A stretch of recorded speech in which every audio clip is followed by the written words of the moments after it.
at of Oak and Ash, we are making a new batch of black salt, or witch's salt, as some people like to call it.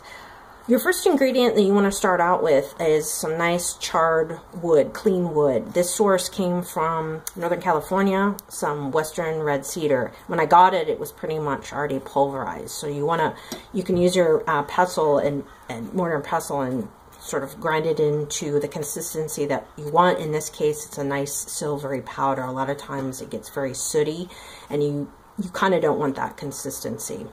So this is your base ingredient. Your next ingredient that I'm using is your white salt, and this is your element that is used to counter the black, which is your purification element, or helping to create the balance between black and white, and also clear your space, because that's what ritual salt is used for. It's to clear unwanted energies in your space. It's used in ritual purposes, or just to clear out energies that are unwanted around your home, if you wanted to sprinkle it around your home.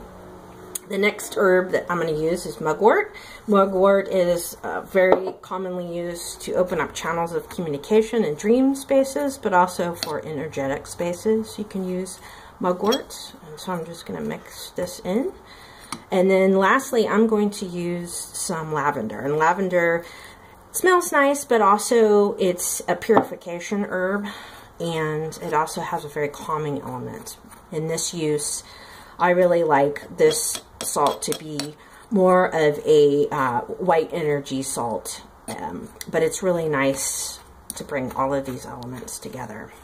And so when you get it to a consistency that you want, I'm going to, in this case, bottle this and leave it out for the next full moon, which is going to be on May 27th, or 29th actually, which is the flower moon. And so this will be infused with the energies of the moon in order to create its final state. Thank you.